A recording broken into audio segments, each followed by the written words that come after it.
bonjour et bienvenue en direct sur KTV, sur les réseaux sociaux et à la radio en direct pour ce temps de parole consacré aux intercos ce matin. On va parler de l'Interco du Nord avec son premier vice-président de la CAGNM, maintenant il faut dire ça comme ça, Amen Ben Abdillah. Bonjour.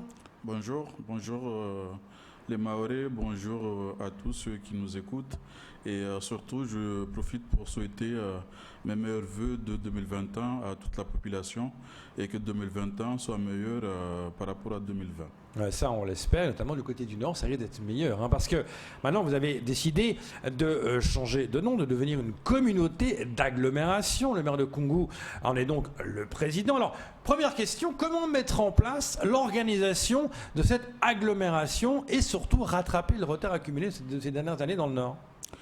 Il faudrait peut-être que je fasse un petit historique par rapport à cette communauté des communes.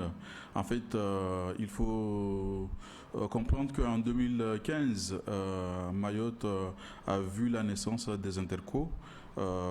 Beaucoup ont été mis en activité depuis 2015. Pour l'Interco Nord, on a tous compris que les maires qui étaient là, les 4 maires Ntambo, Akwa, Banrabwa et Koungou, n'ont pas pu avoir un accord. Et ceci... Oui, parce que les 3 maires étaient contre que le maire de Koungou soit... Oui. Bon, là, selon les échos qu'on a entendus, c'est que les 3 maires, Mtamboro, Akwa et Banrabwa, qui ont pratiquement la moitié des sièges de l'Interco, ont travaillé pour que un des deux soit le président. Sauf que là, l'Interco ne peut pas décider comme ça. Ce sont les élections après qui décident. Donc, ils ne se sont pas mis d'accord aujourd'hui. On a attendu en 2020, après les élections municipales, au mois de juillet, les maires qui sont élus, maintenant se sont mis d'accord pour que cette collectivité soit créée. Est-ce qu'il y a une bonne chose? Là, aujourd'hui, on a l'Interco qui est là, qui existe. Et donc, comme vous l'avez évoqué, effectivement, comme la population, parce que là c'est en fonction de la population, le recensement de 2012 avait donné une population qui était de 49 000 habitants, qui était moins de 50 000, qui est le plafond. Après, donc ceci a fait que la création a été faite au nom de la communauté de communes. Ouais. Donc après le recensement de 2017, la population est passée à 59 000 habitants, ce qui dépasse le plafond de 50 000. Et là, aujourd'hui, on a pris la décision de mettre les moyens pour que cette Interco devienne communauté d'agglomération. Donc ça a été fait. Il faut féliciter l'ensemble des maires parce qu'il faut juste expliquer que pour pouvoir faire une communauté d'agglomération, il faut d'abord que chaque commune l'accepte, valide la modification des statuts, valide aussi la transformation de la communauté de communes vers la communauté d'agglomération. Donc, ces choses qui étaient faites dans un premier temps par l'Interco, ensuite, dans un deuxième temps, par les 4 communes membres. Du coup, aujourd'hui, il faut féliciter tous ces élus qui ont ensemble œuvré pour que là, aujourd'hui, à la date du 1er janvier, cette communauté de communes devienne une communauté d'agglomération. Et justement, comment mettre en place maintenant tout ça ? Ça a été mis en place, la communauté de communes. Mais l'organisation, la communauté d'agglomération du Grand Nord, je précise, c'est le Grand Nord, le Nord, a été mise en place à partir du 1er janvier 2021. L'arrêté de la préfecture est là, qui a validé cette transformation. Et donc là, aujourd'hui, comme, non, pas tout de suite, pas aujourd'hui, mais depuis quelques mois, on travaille pour le bâtiment.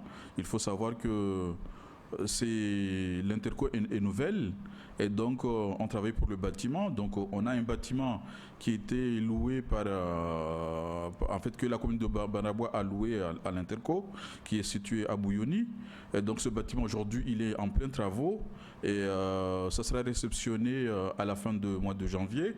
Et à partir de là, on a commencé le recrutement, on a un DGS parce que pour faire tous ces travaux-là, il faut commencer par travailler par les agents des communes qui sont mis à disposition, qui travaillent en même temps pour leur commune et en même temps pour l'Interco. Ces agents sont là, le DGS de Kungu, plus certains agents à Kungu, Amtamboro et Bandabwa. Ces agents ont travaillé depuis le mois de juillet. Là, aujourd'hui, on a recruté 4 directeurs qui sont déjà recrutés, qui vont arriver, parce que les 4 vont venir de l'extérieur, de la métropole. Ils vont arriver pour commencer le 1er février. On a parmi les 4, il y en a un qui est déjà à Mayotte. Tout ça va faire que, à partir de février, les bureaux seront équipés, on aura nos propres agents et à partir de là, on va démarrer vraiment les travaux pour que rapidement on puisse rattraper le retard qu'on a accumulé pendant ces années jusqu'en de 2015. retard. Et justement, avant de parler budget, quels seront les grands axes alors pour les 6 années à venir? Pour les 6 années à venir, l'Interco, on a pas mal de projets. Il faudrait juste que je rappelle ici que le Grand Nord, comme on le sait, les îlots Mtamboro, les plages, c'est une zone touristique très importante. Aujourd'hui, le tourisme n'est pas mis en avant justement parce que il n'y avait pas eu l'Interco. Donc aujourd'hui, l'Interco est là, les moyens sont là budgétairement. Je pense que on a un bureau d'études qui a commencé à travailler par rapport à ce volet. Le rapport sera remis très prochainement et à partir de là, on va commencer justement la priorité sur ce volet touristique. Et pourtant, le volet touristique, pas besoin d'être une agglomération pour développer ça, parce que le Sud développe ça, la Petite Terre développe ça, enfin, il développe ça en interco, pas en agglomération. Oui, mais en fait, à part l'Interco, les communes ne peuvent pas intervenir puisque ce n'est pas leur domaine. Donc là, aujourd'hui, c'est l'Interco qui a changé de nom, effectivement, mais c'est cette Interco qui doit faire développer ce volet touristique. Donc, il y a les plages, il y a l'îlot de Mzamboro, où on sait que beaucoup de touristes passent leur temps.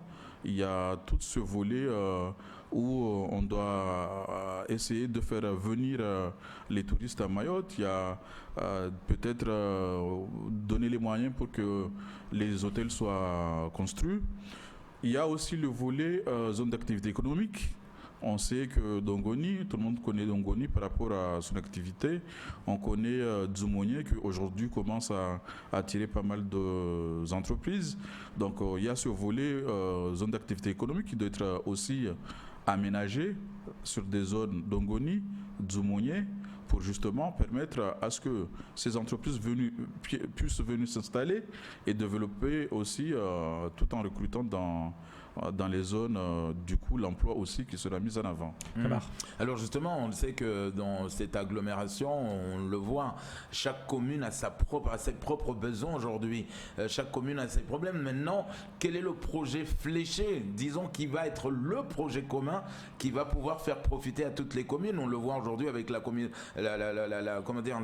d'agglomération entre Mamoudzou et Dembéni qui a déjà du mal à marcher. Les autres intercos qui essaient de s'en sortir, mais on sait que le chantier démarre doucement. Vous, est-ce que là aujourd'hui on avait pensé déjà, à part le tourisme bien évidemment, le projet commun qui mettra d'accord tout le monde sans qu'il y ait du rififi? Les projets, en fait, quand on parle de projet, puisque là on est, parce que même dans une commune, les élus ne peuvent pas tous être d'accord par rapport à un projet. Tout à fait. Donc aujourd'hui on a une communauté de communes, des communes ensemble. Effectivement, il y a des priorités. Chacun a son idée, chacun va faire la proposition, mais après c'est le conseil ensemble qui valide la priorité et à partir de là on se mettra d'accord parce que j'ai parlé du tourisme, mais il faut savoir aussi que on a des jeunes un peu en situation très difficile aujourd'hui. Donc la prévention de la délinquance fait aussi partie de compétences de l'Interco. Et par rapport à ça, on a un projet sur lequel on doit former l'ensemble des jeunes de cette communauté d'agglomération. Le premier temps, c'est de les former sur des métiers du bâtiment ou même au niveau espace vert, et ensuite de chercher à les insérer. Et là, quand on parle de ce projet-là, je pense que c'est un projet où tout le monde est d'accord, parce qu'aujourd'hui, l'objet, c'est ça, de lutter contre la délinquance. Donc ça fait partie aussi des projets sur lesquels aujourd'hui on est tous d'accord.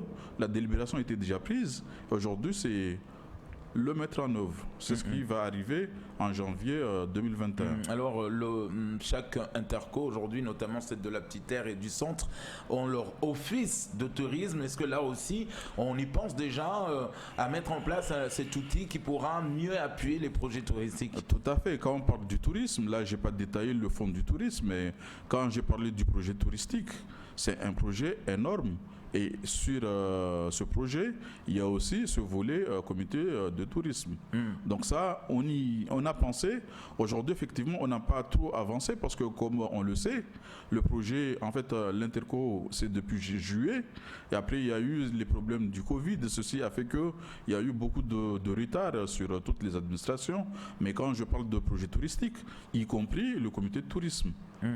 Donc là aussi, on y travaille pour la mise en place de ça. Et alors, il y a aussi un grand enjeu, c'est le port.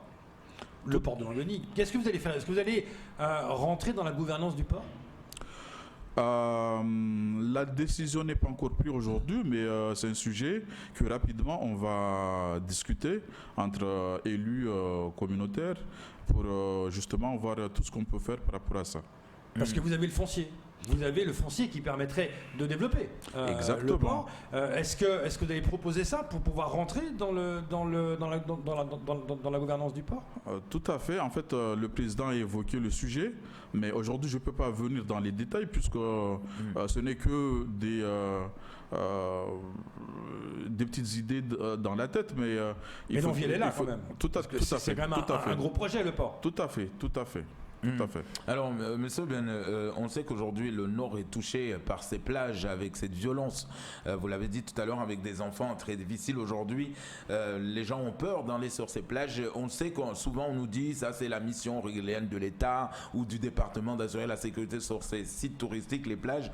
Et là aussi, il y a urgence quand même. Est-ce que, même si c'est une mission régalienne de l'État, est-ce que la communauté va quand même mettre le paquet ou mettre l'accent pour que, au moins sur ces plages, on soit rassuré, qu'on vienne sereinement et ne pas être agressé? On a parlé des projets. Sur les projets, je tiens à informer que la communauté d'agglomération a pris une délibération pour la création d'une police environnementale. D'accord. Ça a été déjà fait, c'était acté.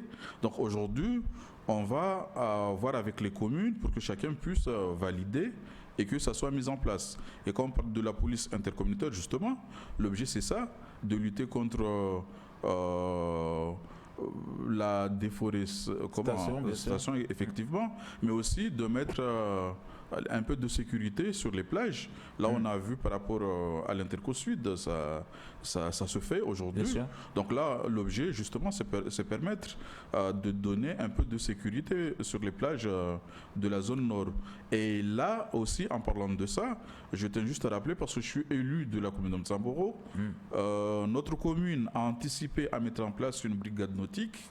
Ça a été acté, ça a été fait. Aujourd'hui, on attend juste les moyens pour pouvoir mettre en œuvre, acheter le bateau et permettre la mise en place. Excusez-moi, avoir des moyens, c'est d'abord peut-être présenter un budget. Tout à fait, mais quand je dis... Est-ce que ce budget a été déjà fait ou est-ce qu'il est en train de préparer? Où ça en est? Par rapport à la commune ou à l'Interco? Parce que quand je parle de la commune... Par rapport à l'Interco. À l'Interco, je rappelle que là, aujourd'hui, on est le 4 janvier.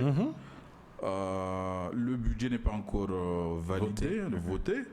On travaille pour la préparation de ce budget et parmi, puisqu'on a eu des compétences supplémentaires, on a eu des moyens supplémentaires, on va avoir des dotations supplémentaires et tout ça va faire qu'on va préparer un budget qui doit prendre en compte effectivement tous ces volets des projets que je suis en train de parler ici.